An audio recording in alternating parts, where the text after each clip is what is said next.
Halo, selamat siang anak-anak semua. Hari ini tanggal berapa? 17 Agustus. Wah, hari ini bertepatan dengan harinya kita merayakan Hari Kemerdekaan Indonesia. Merdeka anak-anak? Merdeka ya. Bersyukur anak-anak kalau hari ini kita dapat merayakan kemerdekaan Hari Indonesia yang ke-79 tahun. Tuhan sudah memimpin ya, bangsa kita sempat mengalami penjajahan ya. Mengalami penjajahan oleh Belanda, oleh Jepang, tapi kemudian dapat merdeka sampai hari ini. Itu semua bukan kebetulan. Tuhan ikut bekerja juga di dalam sejarah. Dan kita bersyukur kita boleh tinggal dan hidup di negara ini, negara yang begitu indah. Negara yang dengan berbagai macam suku dan kebudayaan, tapi bisa tetap bersatu sampai sekarang. Nah, kita mau sama-sama membahas apa pengaruh atau korelasi atau hubungan kita sebagai umat Kristen juga dengan negara kita, dengan kemerdekaan negara kita. Bagaimana kita sebagai orang Kristen harusnya hidup di tengah-tengah negara. Jangan sampai kita menjadi batu sandungan, jangan kita malah memakai segala potensi yang ada di negara ini hanya untuk mengeruk, untuk memperkaya diri. Tapi kita sebagai anak-anak Kristen harus memberi sumbangsih, harus menjadi terang, harus memberikan sesuatu juga bagi bangsa ini, menjadi kesaksian Tuhan di tengah-tengah dunia. Nah, mari kita sama-sama mau melatih lagu yang berjudul Berkarya di Bumi Milik Tuhan. Sambil kita latih, coba anak-anak perhatikan kata-kata yang ada di lagu ini. Yuk kita latih bait ke-1 maupun bait keduanya dan juga refrainnya.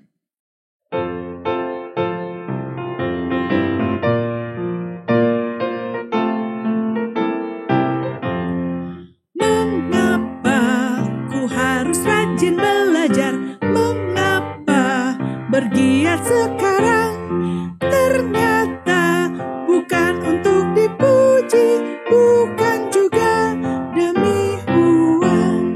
Apakah yang jadi kehendak Allah? Apakah jadi panggilanku?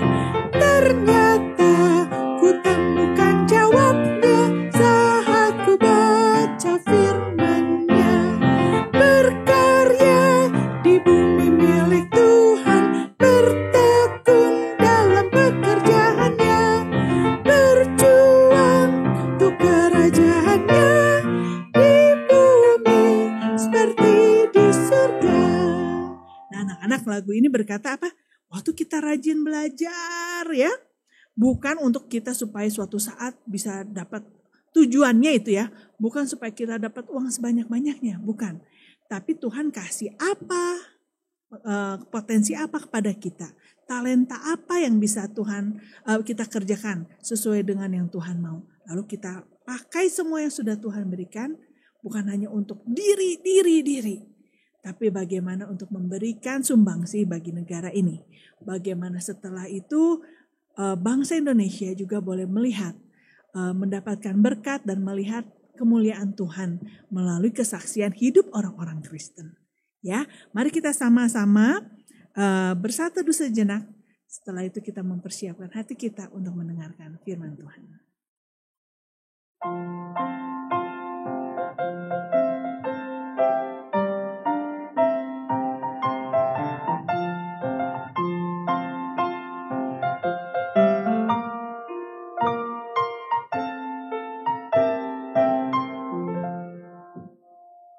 Kami bersyukur berterima kasih Tuhan pada hari ini kami boleh merayakan kemerdekaan negara kami, negara Indonesia.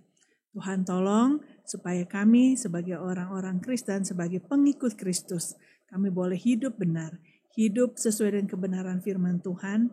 Anak-anak boleh rajin bekerja, rajin belajar, bukan hanya untuk motivasi untuk diri, tapi juga untuk memberi sumbangsih. Kami boleh menjadi anak yang pintar supaya bisa membangun bangsa kami. Kami boleh diberikan hati yang luas untuk boleh menjadi kesaksian yang hidup, kesaksian yang benar, yang memuliakan nama Tuhan di tengah bangsa kami, bangsa Indonesia. Tuhan yang pimpin, pemimpin bangsa Indonesia boleh hidup takut akan Tuhan, boleh mengasihi rakyatnya. Kau yang pimpin tahun-tahun ke depan bangsa Indonesia, berikan pemimpin yang baik, berikan di tengah keberagaman Indonesia ini boleh tetap menjadi satu negara, satu kesatuan yang kuat, yang kokoh, yang tidak gampang dipecah belah. Kau yang tolong melalui pemberitaan, belajar firman Tuhan hari ini, kami juga boleh sekali lagi diingatkan untuk menjalankan peran kami sebagai pengikut Kristus di tengah-tengah negara kami, negara Indonesia. Dalam nama Tuhan Yesus kami berdoa dan mengucap syukur. Amin. Anak-anak, mari kita sama-sama menyanyikan lagu Berkarya di Bumi Milik Tuhan.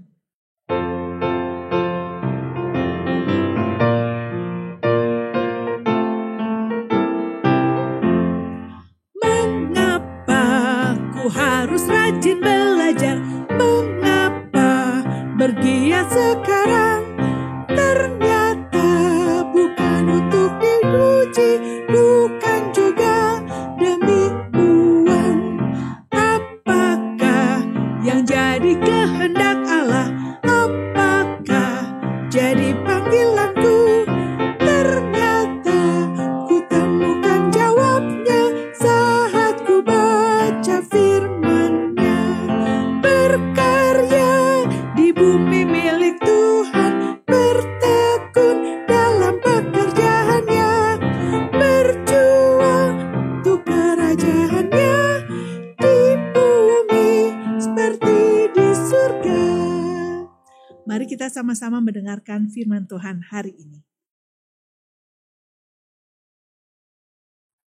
Halo, selamat siang anak-anak sekalian.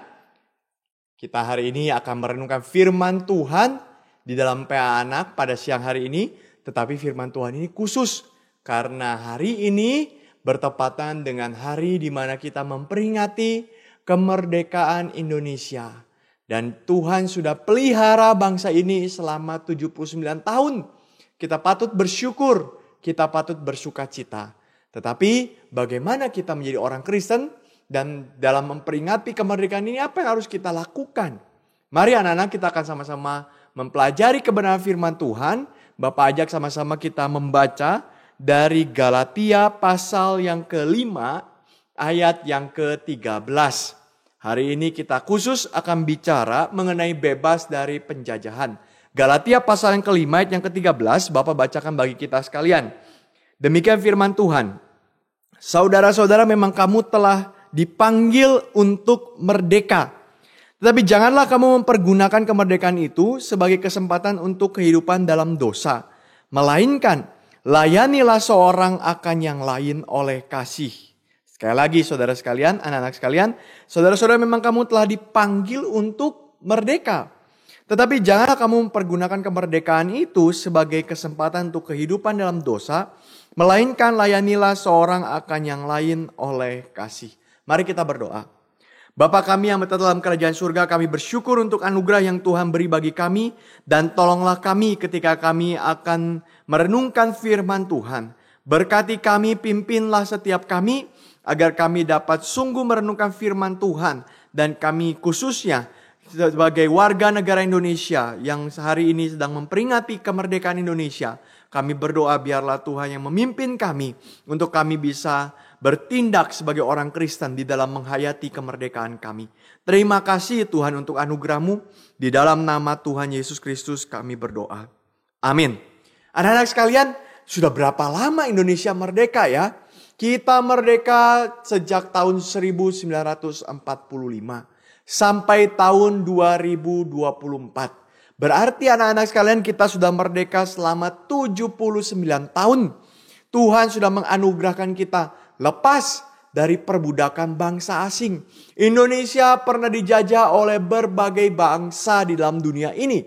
Pernah dijajah oleh bangsa Portugis, pernah sebentar dijajah oleh bangsa Spanyol, pernah sebentar juga dijajah oleh bangsa Inggris, pernah sebentar juga dijajah oleh bangsa Jepang. Dan yang paling lama adalah penjajahan dari Belanda yang ada di Indonesia ini. Anak-anak sekalian, ketika kita memperingati kemerdekaan, kita berarti memperingati bahwa bangsa Indonesia lepas dari perbudakan. Sekarang Bapak mau tanya, apa sih artinya perbudakan? Apa sih yang disebut dengan perbudakan? Yang disebut dengan perbudakan artinya adalah satu praktek untuk merebut hak orang lain sebagai manusia. Anak-anak ingat ya, perbudakan bukan hanya dilakukan oleh bangsa-bangsa asing kepada bangsa Indonesia. Tetapi perbudakan juga bisa terjadi di mana-mana ketika seseorang merebut hak orang lain sebagai manusia. Direbut dan orang itu dieksploitasi untuk kepentingan dirinya. Apa sih maksudnya eksploitasi? Dimanfaatkan. Dipakai sebesar-besarnya untuk apa? Untuk kepentingan dari dirinya. Misalkan anak-anak sekalian ketika kita lepas dari penjajahan bangsa. Yaitu Belanda. Belanda menjajah Indonesia begitu lama di negara ini. Anak-anak sekalian. Sudah sampai 100-an tahun lebih. Belanda menjajah Indonesia. Dan kita melihat bagaimana Belanda mengambil kekayaan dari Indonesia untuk dibawa ke Belanda. Rempah-rempah diambil untuk dibawa ke Belanda. Lalu bukan hanya rempah-rempah. Banyak orang-orang di Indonesia juga dibawa, dipekerjakan untuk kepentingan Belanda. Akhirnya ada yang disebut dengan kerja rodi. Apa itu kerja rodi? Kerja rodi mereka kerja dari pagi sampai malam. Mereka mungkin tidak dibayar. Mereka mungkin dipecuti. Mereka mungkin mendapatkan hidup yang begitu sulit untuk bekerja. Dan ketika mereka bekerja, orang-orang itu bisa memarahi mereka. Dan mereka tidak diperlakukan seperti manusia. Maka anak-anak sekalian, inilah perbudakan. Tetapi anak-anak sekalian, kalau kita melihat ketika 1945 kita mendeklarasikan kemerdekaan, apakah Indonesia sungguh-sungguh merdeka? Jawabannya masih tidak. Kenapa anak-anak sekalian? Karena kalau kita baca dalam sejarah Indonesia, setelah Presiden Soekarno dengan Wakil Presiden Muhammad Hatta menyatakan kemerdekaan Indonesia di tanggal 17 Agustus. Maka setelah itu apa yang terjadi? Ada agresi militer yang pertama. Kurang lebih di tahun 1946. Ada agresi militer yang kedua 1447 atau 48. Dan terus Belanda melakukan agresi militer. Kenapa Belanda mau melakukan agresi militer? Karena mereka mau merebut kembali Indonesia. Indonesia sudah lepas dari tangan Belanda sejak tahun 1942. Dan kemudian mereka mau merebut kembali. Maka sampai tahun 48, sampai tahun 49. Indonesia masih terus diganggu oleh Belanda untuk merebut kembali. Maka anak-anak kita lihat, ini adalah perbudakan. Ini adalah satu hal yang begitu menyedihkan di tengah-tengah bangsa Indonesia. Maka ketika kita merdeka, anak-anak sekalian, ini merupakan satu titik mula. Ini bukan titik omega. Titik omega itu artinya apa? Di dalam bahasa Yunani, omega itu artinya kata yang paling terakhir atau huruf yang paling terakhir di dalam alfabetnya Yunani. Ini bukan titik akhir. Anak-anak sekalian, bangsa Indonesia berjuang sampai akhirnya merdeka. Hore, kita merdeka. Selesai semua. Tidak, anak-anak sekalian. Ini memang merupakan satu pencapaian dari bangsa kita bisa memperoleh kemerdekaan. Bahkan sebelum bangsa-bangsa lain memperoleh kemerdekaan waktu itu. Tetapi anak-anak sekalian, ini juga merupakan satu titik sekaligus menjadi satu titik mulai berdirinya negara ini untuk apa? Mensejahterakan rakyat dan memuliakan Tuhan. Anak-anak, merdeka bukan berarti hore selesai semua. Tidak. Merdeka berarti apa? Tanggung jawab yang begitu besar. Yang selama ini dikerjakan oleh Belanda. Selama ini dikerjakan oleh Jepang untuk memimpin negara ini sesuai kemauan mereka. Sekarang tanggung jawab untuk memimpin negara ini diserahkan kepada pundak daripada bangsa Indonesia. Maka pemerintah Indonesia, bangsa Indonesia harus mensejahterakan rakyatnya. Kalau rakyat tidak sejahtera, buat apa kita merdeka? Merdeka itu berarti kita bisa berdiri untuk bisa mensejahterakan rakyat ini. Maka anak-anak sekalian, meski kemerdekaan sudah diperoleh oleh bangsa kita sejak tahun 1945, tapi pertanyaannya anak-anak sekalian kita mesti renungkan. Apakah Indonesia sungguh-sungguh sudah merdeka? Apakah Indonesia sungguh-sungguh sudah merdeka? Anak-anak, kalau kita lihat ada banyak persoalan dari bangsa ini yang mengikat rakyat Indonesia. Persoalan apa? Ada persoalan tentang kemiskinan. Ada persoalan tentang kerusakan moral. Ada persoalan tentang orang-orang yang jahat, orang-orang yang korupsi, orang-orang yang melakukan kecurangan, orang-orang yang melakukan ini, itu, dan sebagainya, anak-anak sekalian. Maka anak-anak sekalian, ketika kita memperjuangkan hidup kita, kesejahteraan kita di tengah-tengah bangsa Indonesia, pertanyaannya anak-anak sekalian, apakah bangsa ini sudah sungguh-sungguh menjalankan kemerdekaan itu? Sudah sungguh-sungguh kemerdekaan menjadi titik mulai bangsa ini mensejahterakan rakyatnya.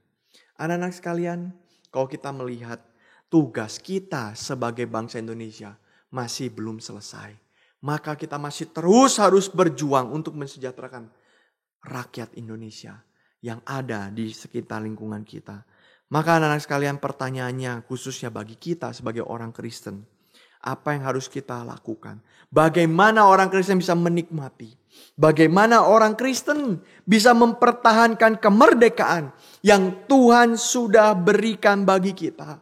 Kita sudah merdeka melawan penjajah. Kita sudah merdeka memiliki pemerintahan sendiri, memiliki kaki tangan sendiri dan sebagainya untuk kita berjuang bagi Tuhan. Kita sudah merdeka. Tapi pertanyaannya anak-anak sekalian, masih banyak tugas yang harus dikerjakan oleh bangsa kita ini. Maka anak-anak sekalian, bagaimana kita bisa bersikap? Kita bisa memikirkan, hari ini kita akan memikirkan tentang beberapa hal. Salah satunya dimulai dari definisi bebas. Anak-anak sekalian, apa sih artinya bebas? Hore, saya bebas. Bebas dari musuh, bebas dari penjajah. Apa sih artinya bebas? Anak-anak sekalian, hati-hati. Banyak orang yang berpikir bebas itu artinya apa? Lepas dari ikatan dan kita mau lakukan apapun yang kita mau. Misalkan anak-anak sekalian, kalau orang tua kita mengatakan, "Hei, anak-anak, kamu tidak boleh main HP ya. Kamu tidak boleh main game ya. Senin sampai Jumat kamu harus sekolah. Kamu harus belajar. Kerjakan PR-mu, kerjakan tugasmu, buat ulangan yang benar. Nanti hari Sabtu dan Minggu, Papa akan kasih kamu HP untuk main game." Maka Senin sampai Jumat kita belajar, kita bikin PR dan sebagainya. Waktu hari Sabtu Minggu kita dapat game. Hore, kita bebas untuk main. Anak-anak, apa artinya? Saya mau main apapun, saya bisa. Kenapa? Karena Senin sampai Jumat ditahan sama Papa, gak boleh main. Tapi hari Sabtu Minggu saya bisa main. Maka saya bebas boleh main game apa aja yang ada di HP Papa. Maka anak-anak sekalian, apa itu ya artinya bebas? Hati-hati anak-anak sekalian, perhatikan kalimat Bapak ya. Ingat ini baik-baik. Bebas itu memang lepas dari ikatan. Tapi hati-hati, bebas yang bablas bisa jadi brutal. Sekali lagi, bebas yang bablas. Apa artinya bablas? Bablas itu artinya tidak ada batasan. Bablas itu artinya kelebihan. Bablas itu artinya keterlaluan. Bebas yang terlalu bebas itu bisa menjadi kebrutalan. Anak-anak sekalian, brutal itu apa? Brutal itu artinya kekacauan. Terlalu bebas bisa jadi kacau. Maksudnya apa? Kalau kita melihat anak-anak sekalian, ada akuarium. Kemudian di dalam akuarium itu ada ikan. Ikan itu bisa bebas gak berenang ke sana kemari? Bisa. Dia mau ke kanan, dia mau ke kiri, gak ada yang marahin dia. Gak ada yang tunjuk-tunjuk dia. Gak ada yang pukulin dia. Gak ada. Dia bisa bebas. Dia mau putar-putar akuarium itu terus putar-putar sepanjang hari. Bebas. Tapi anak-anak sekalian, bisa gak ikan itu mengatakan, saya mau bebas. Maka saya mau loncat keluar dari akuarium ini. Kemudian saya mau bebas di luar akuarium. Saya gak perlu air untuk bernafas. Anak-anak bisa gak lakukan itu? Bisa gak? Dia waktu loncat keluar dari akuarium itu, apa yang terjadi? Dia jatuh ke lantai. Dia bebas? Dia malahan akan mati. Maka anak-anak sekalian, perhatikan kalimat ini baik-baik ya. Bebas itu bukan hidup tanpa aturan. Saya pengen terbang bebas, maka saya loncat dari gedung ketinggian 30 lantai. Saya loncat, saya pengen terbang. Bisa tidak manusia terbang? Gak bisa. Maka waktu kita loncat, apa yang terjadi? Kita akan terbang? Tidak, kita akan jatuh sampai ke tanah. Dan kita akan meninggal. Kita tidak bisa bebas sebebas-bebasnya melakukan apa yang saya inginkan. Tidak bisa. Karena manusia terbatas. Manusia punya kelemahan. Manusia tidak bisa mengatakan saya bisa lakukan segala sesuatu yang saya inginkan. Dan itu berarti bebas. Tidak. Maka kebebasan itu tetap harus hidup dalam aturan. Aturan seperti apa? Aturan sebagaimana mestinya yang mendukung kita bisa bertumbuh sebagai manusia. Sekali lagi anak-anak sekalian ya. Aturan yang bisa mendukung kita untuk bertumbuh sebagai manusia. Anak-anak sekalian, kalau kita kasih aturan, tapi aturannya adalah tidak boleh bernafas di ruangan ini. Anak-anak bisa tidak? Tidak bisa. Manusia harus bernafas. Anak-anak, maka aturan itu harus dibikin dengan sebaik mungkin, dipikirkan dengan sebaik mungkin untuk mendukung manusia bisa bertumbuh, bisa berkembang. Itulah kebebasan. Maka anak-anak sekalian, kita bisa melakukan kebebasan di dalam aturan. Oke, sekarang kita sudah tahu bebas itu seperti apa. Oke, sekarang Bapak mau tanya, kalau sudah bebas, lalu kita mau kemana? Hore, kita bebas dari penjajah. Hore, kita bebas dari orang-orang yang menjahatiku. Orang-orang yang melakukan penganiayaan. Aku bebas dari mereka. Pertanyaan Bapak sekarang adalah, sudah bebas, mau kemana? Sudah bebas, apa yang harus dilakukan? Apa titik akhirnya, tujuan akhir dari kebebasan itu apa? Kenapa orang mau berperang untuk dapat kebebasan? Kenapa orang mau berjuang mati-matian untuk dapat kebebasan? Tujuan akhirnya apa? Banyak orang yang bilang tujuan akhirnya kesejahteraan. Oh, saya mesti sejahtera hidupnya. Kalau ada bangsa asing, saya tidak bisa sejahtera hidupnya. Ada orang yang bilang, kebebasan itu untuk apa? Tujuan akhirnya saya mau bahagia. Kalau saya tidak bebas, saya tidak bahagia. Tapi kalau saya bebas, saya bisa bahagia. Mendapatkan kebahagiaan. Sekarang Bapak tanya, apakah merdeka, apakah bebas pasti dapat kesejahteraan? Tidak tentu. Siapa manusia yang bisa mengatakan, kalau sudah bebas pasti dapat kesejahteraan? Tidak tentu. Apakah sudah bebas pasti bahagia? Gak tentu. Kita manusia lemah, mana mungkin kita bisa menjamin kalau sudah dapat kebebasan pasti dapat kebahagiaan? Gak mungkin. Karena apa? Banyak hal-hal lain yang kita tidak ketahui. Mungkin mempengaruhi kebahagiaan kita. Sehingga akhirnya kita tidak bahagia. Banyak hal-hal lain yang mungkin membuat kita bahkan tidak bahagia. Saya bebas main game, wah saya bebas, wah main game apapun saya bisa bebas. Tapi satu ketika ternyata apa? Baterainya habis, mati HP-nya. Maka anak-anak sekalian, apakah pasti waktu kita main game kita bahagia? Gak tentu. Baterainya habis, kita tidak bahagia. Kita mulai murung lagi, ya baterainya habis. Atau waktu lagi main game, tiba-tiba waktu sedang main game kita kalah terus waktu main game. Kita pun gak bahagia. Maka anak-anak sekalian, tidak ada yang bisa menjamin kebebasan pasti dapat kesejahteraan. Tidak ada yang bisa menjamin kebebasan pasti dapat kebahagiaan. Tapi Alkitab bisa memberikan ada satu kepastian yang harus terjadi di dalam kebebasan.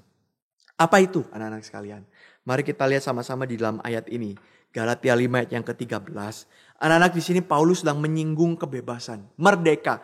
Kamu dipanggil untuk merdeka. Maksudnya apa? Ini bukan merdeka dari bangsa asing. Bukan. Ini bukan surat yang Paulus tulis untuk bangsa Indonesia yang lepas dari penjajahan Jepang. Tidak. Ini bukan bicara tentang bebas dari bangsa yang lain. Tapi bebas dari perbudakan dosa. Anak-anak sekalian, kita manusia berdosa luar biasa di hadapan Tuhan. Kita manusia adalah makhluk yang terikat oleh dosa. Apa itu dosa? Berontak lawan Tuhan. Kita tidak mau Tuhan. Kita mau diri kita sendiri. Kita mau keinginan kita sendiri. Kita mau egois kita sendiri dan semuanya.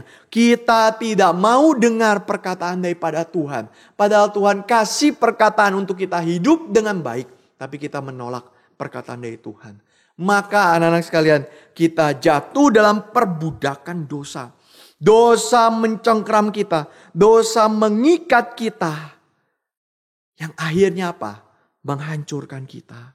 Anak-anak perhatikan ya. Bapak punya satu kalimat. Dosa itu selalu terlihat menyenangkan dari luar. Selalu terlihat menyenangkan dari luar. Tapi selalu menghancurkan ketika kita sudah masuk di dalam. Anak-anak sekalian, maka waktu kita lihat, kayaknya kalau mencuri itu menyenangkan ya. Kayaknya kalau berbohong saya bisa menyenangkan ya. Saya tidak ketahuan kesalahan saya. Kalau melakukan ini kayaknya bagus ya. Saya suka itu. Tapi waktu kita sudah jatuh dalam dosa, anak-anak, dosa cengkram kita. Dan kita tidak bisa keluar. Banyak anak-anak yang kecanduan main game. Kecanduan pornografi. Kecanduan berbagai macam hal. Waktu di awal mereka lihat itu, mereka kelihatannya seperti yang bagus. Mereka seperti yang suka. Mereka seperti yang menggoda sekali untuk mereka. Mereka ingin sekali main itu. Main game dan sebagainya. Tapi anak-anak sekalian, waktu mereka sudah kecanduan, mereka tidak bisa lepas dari hal itu. Sehingga akhirnya ada orang yang main game terus sampai tidak makan, tidak minum, tidak mandi, tidak melakukan apapun. Akhirnya sampai dia jatuh pingsan dan mati. Anak-anak ini yang terjadi, kenapa bisa begitu? Karena manusia tidak pernah bisa mempermainkan dosa.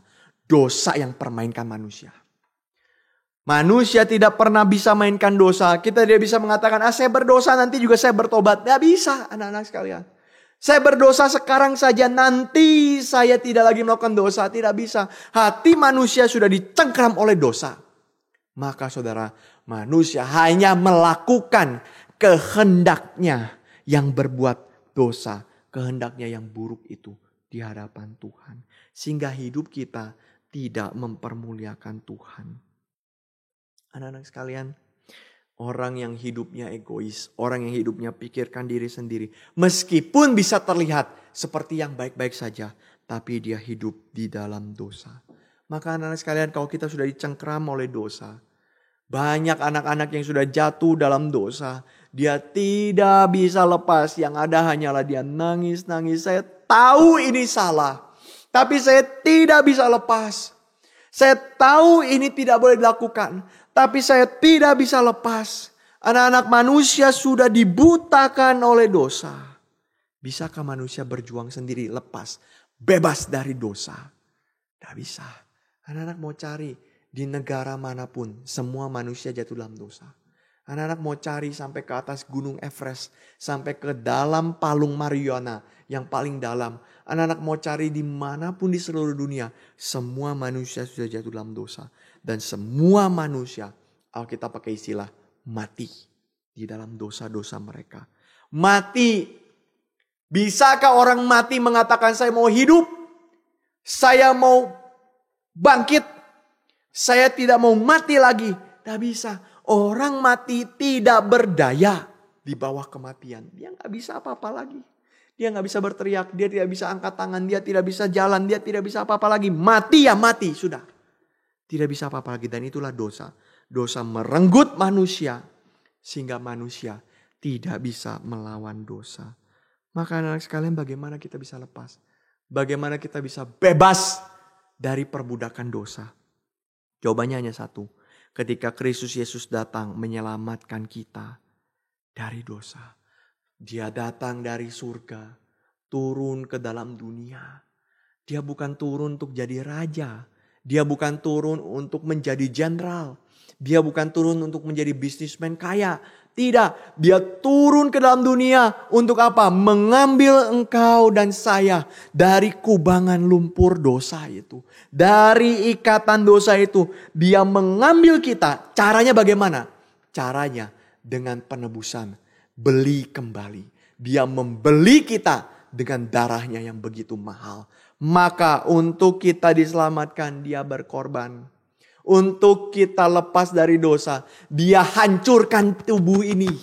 Dia persembahkan tubuh ini. Dia korbankan itu bagi keselamatan manusia. Dan setelah itu apa yang terjadi anak-anak?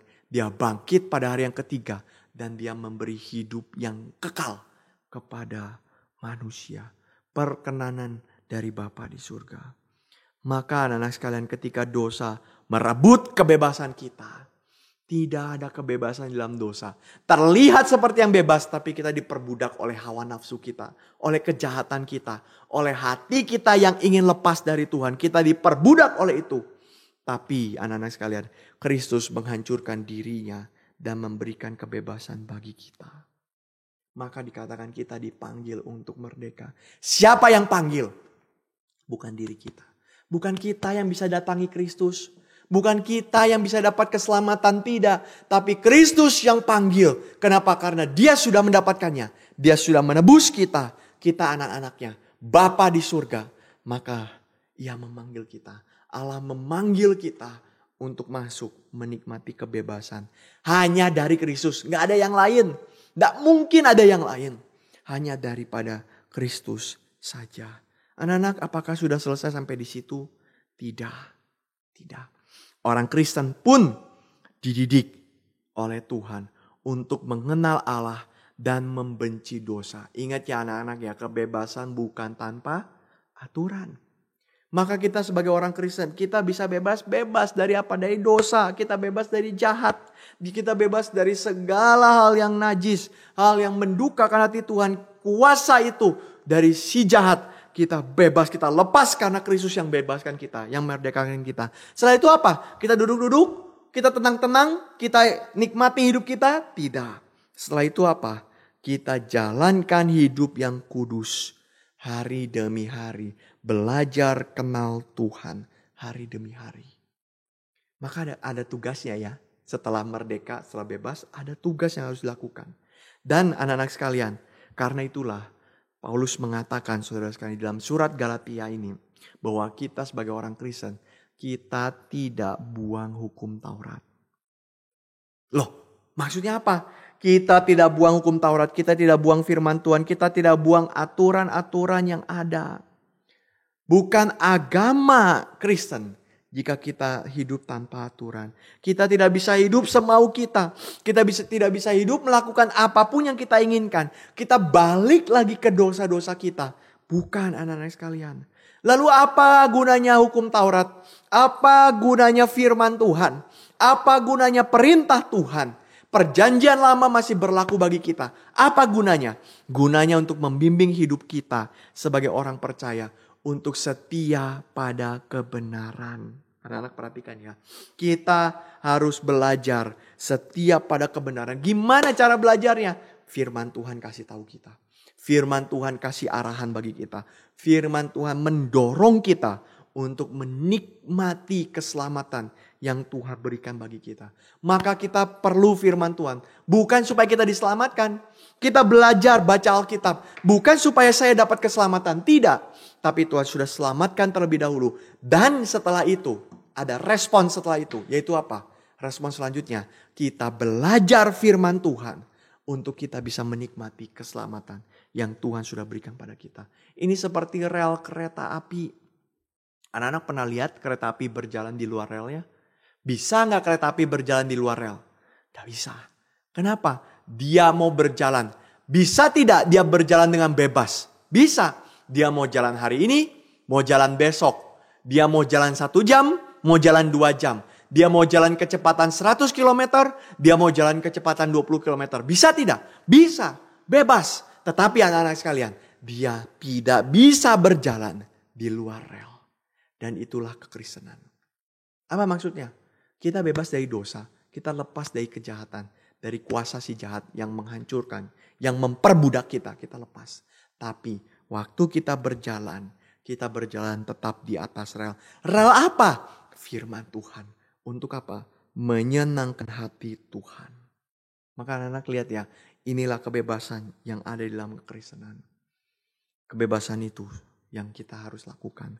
Anak-anak sekalian, tetapi kalau kita lihat di dalam surat Galatia ini, orang-orang Galatia itu berpikir, kalau saya tetap harus baca Taurat, kalau saya tetap harus menjalankan hukum Taurat, maka kalau begitu saya harus jadi seperti orang Yahudi. Saya harus disunat.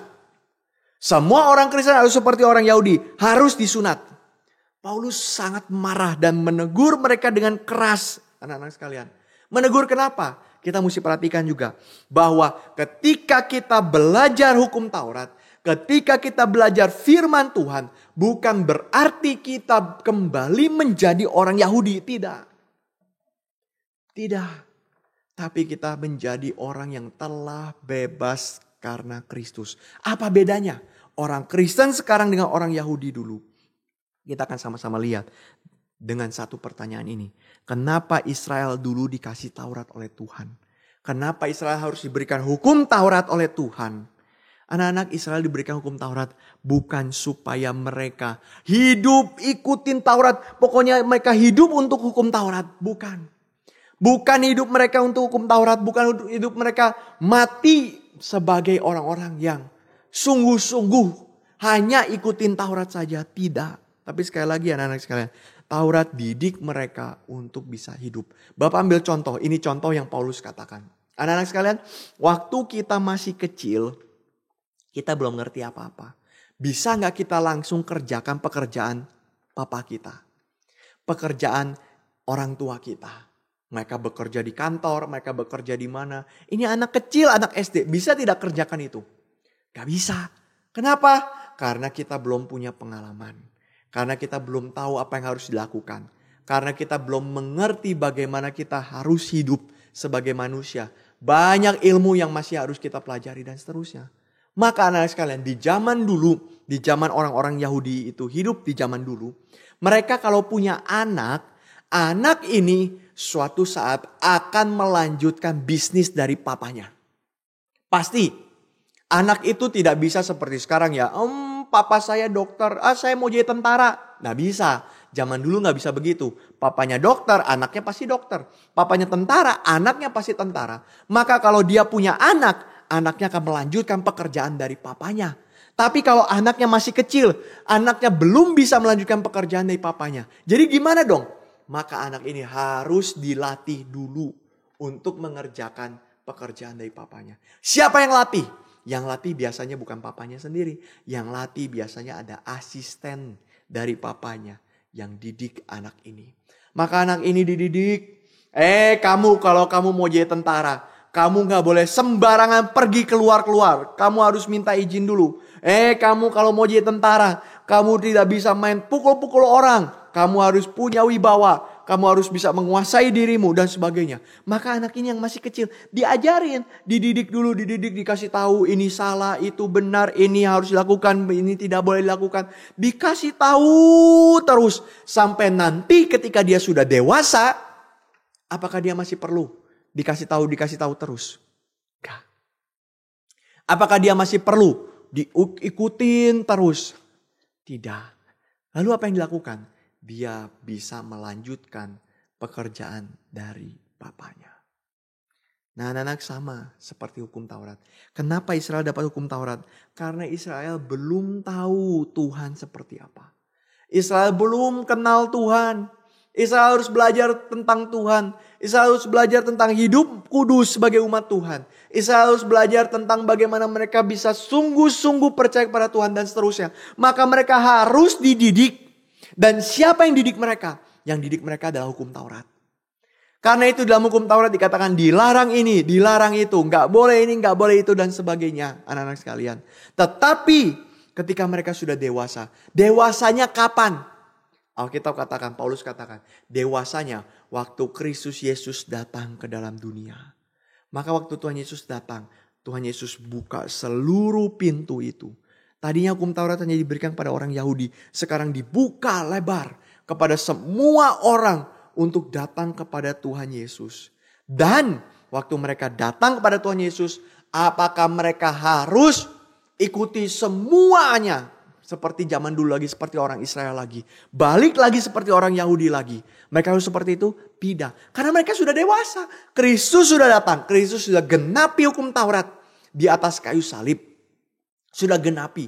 Maka yang sekarang orang Kristen lakukan bukan hukum-hukum Taurat seperti orang Yahudi dulu lakukan. Harus disunat, harus begini, harus begitu. Tidak. Tapi yang orang Kristen sekarang lakukan adalah hukum yang baik, moral yang baik dari Taurat yang masih terus dijalankan oleh orang Kristen. Maka anak-anak sekalian, bukan hidup untuk hukum Taurat, Tapi Taurat mendidik mereka untuk hidup. Sehingga anak-anak sekalian, ketika Kristus tiba, Taurat digenapi dan kita tidak kembali lagi menjadi orang Yahudi. Maka kita tidak berhenti hanya di perjanjian lama.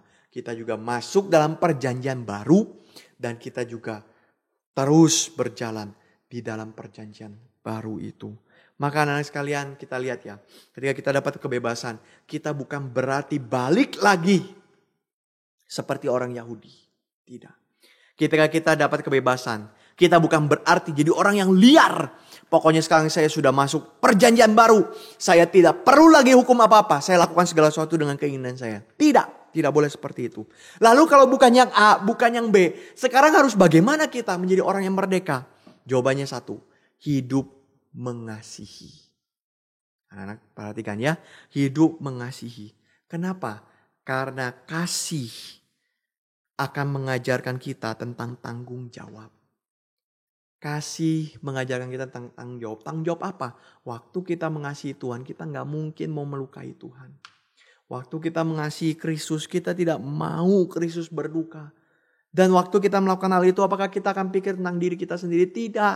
Kita akan pikirkan yang lain. Sama seperti orang tua kalian mengasihi kalian. Maka di dalam hidup mereka akan terus pikirkan kalian. Apakah anakku sudah makan ya? Apakah anakku sudah mandi ya? Apakah anakku ini sudah buat PR-nya? Apakah anakku ini besok akan pergi ke sekolah jam berapa? Apakah ini, apakah itu dan sebagainya. Mereka akan pikirkan terus. Kenapa? Kan bisa aja papa mama mengatakan, saya gak mau pikirin, terserah kamu mau ngapain. Terserah kamu mau gimana pun. Tapi itu bukan tanda orang tua yang mengasihi. Maka anak-anak sekalian, waktu orang tua kasih tahu kalian jangan marah ya. Itu sering kali merupakan tanda kasih orang tua kepada kita. Anak-anak, maka ada tuntutan, ada dedikasi. Waktu kita mengasihi Tuhan, ada dedikasi. Dan ini diuji dengan kasih kepada sesama. Maka Paulus mengatakan apa? Kebebasanmu di dalam Kristus jangan dipakai balik lagi untuk melakukan dosa. Kamu tidak bisa mengatakan bahwa saya sudah merdeka dari dosa. Dosa tidak bisa apa-apa melawan saya. Maka saya bisa sesuka hati bermain-main dosa. Karena dosa sudah tidak bisa apa-apa. Jangan. Tapi Paulus katakan apa? Kebebasanmu itu harus kamu pakai untuk apa? Melayani orang. Mengasihi orang. Kasih kepada sesama. Maka anak-anak di satu sisi. Kasih ini ada tanggung jawab. Kita seperti terikat dengan Tuhan. Tapi terikat bukan perbudakan. Terikat karena kita mengasihi Tuhan. Tapi di sisi yang lain. Kasih memberi kita kebebasan hidup. Kenapa? Karena kita dibawa mengikuti relnya Tuhan. Desainnya Tuhan. Kita tadinya keluar dari rel. Kita kembali diangkat masuk ke dalam rel. Dan kita berjalan bersama dengan Tuhan. Maka relasi kita dipulihkan dengan Tuhan.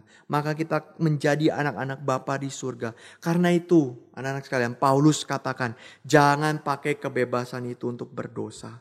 Tapi layanilah Tuhan, layanilah sesama. Ini Bapak sebut juga dengan satu istilah. Sebagai hamba Kristus. Anak-anak perhatikan ini sangat penting ya. Waktu kita bebas dari dosa. Bisa gak manusia mengatakan bahwa saya bebas dari dosa. Saya bebas dari perbudakan dosa. Saya tidak punya Tuhan siapapun lagi. Bisa gak? Tidak. Karena waktu dia melakukan itu. Diri dia langsung menjadi Tuhan atas dia. Anak-anak hati-hati. Diri dia langsung menjadi Tuhan atas dia. Siapa Tuhan dalam hidupku? Aku yang jadi Tuhan dalam hidupku. Tapi itu desainnya Tuhan? Bukan. Itu rancangan Tuhan? Bukan. Apakah manusia harus seperti itu? Tidak. Rancangan Tuhan apa? Desain Tuhan apa? Manusia harus seperti apa? Manusia harusnya mengatakan, Tuhanlah yang memimpin hidupku, bukan aku. Maka ketika kita bebas dari dosa, kita percaya pada Tuhan Yesus Kristus, kita menjadi hambanya Kristus. Artinya apa? Hidupku bukannya aku lagi, tapi untuk Kristus. Kita bebas dari dosa karena Kristus. Untuk siapa? Untuk hidup yang mempermuliakan Kristus. Apakah Kristus memperbudak kita? Tidak.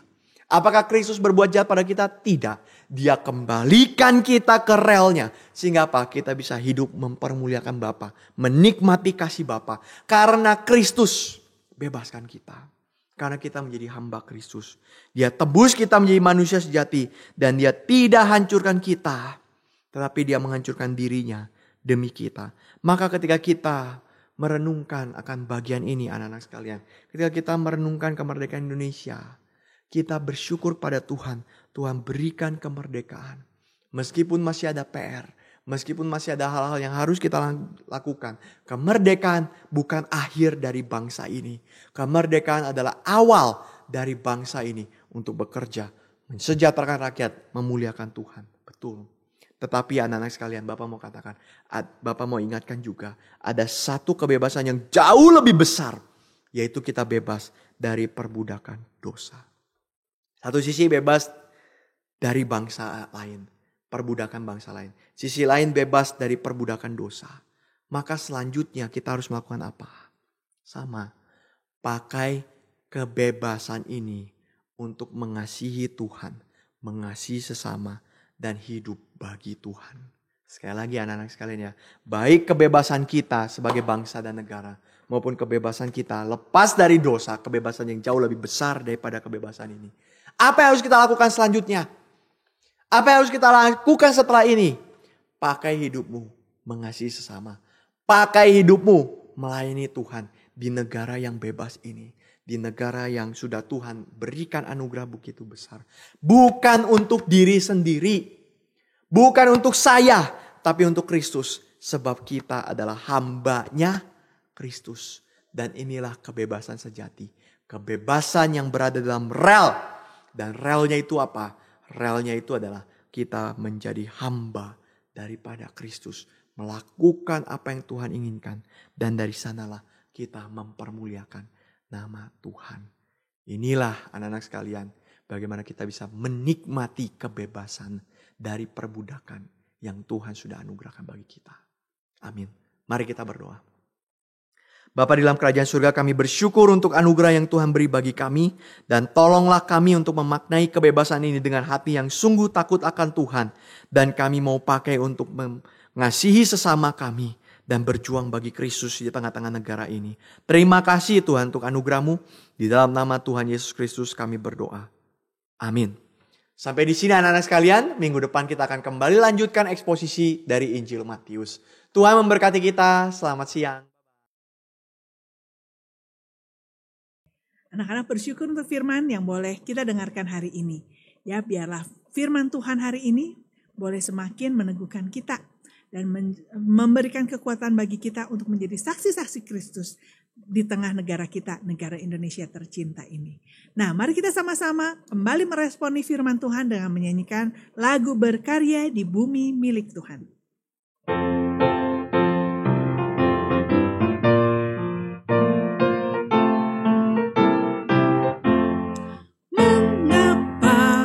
Harus rajin belajar, mengapa bergiat sekarang? Ternyata bukan untuk dipuji, bukan juga demi uang. Apakah yang jadi kehendak Allah? Apakah jadi panggilanku?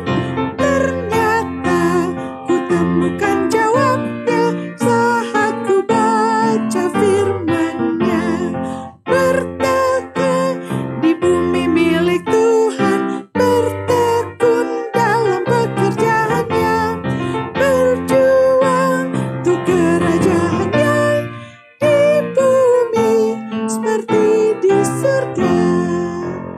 Sekian anak kita hari ini. Sekali lagi anak-anak ketika pulang hari ini berdoa untuk bangsa Indonesia. Sekali lagi menjadi saksi Kristus dimanapun Tuhan tempatkan. Sampai jumpa anak-anak di PA Anak minggu depan. Bye.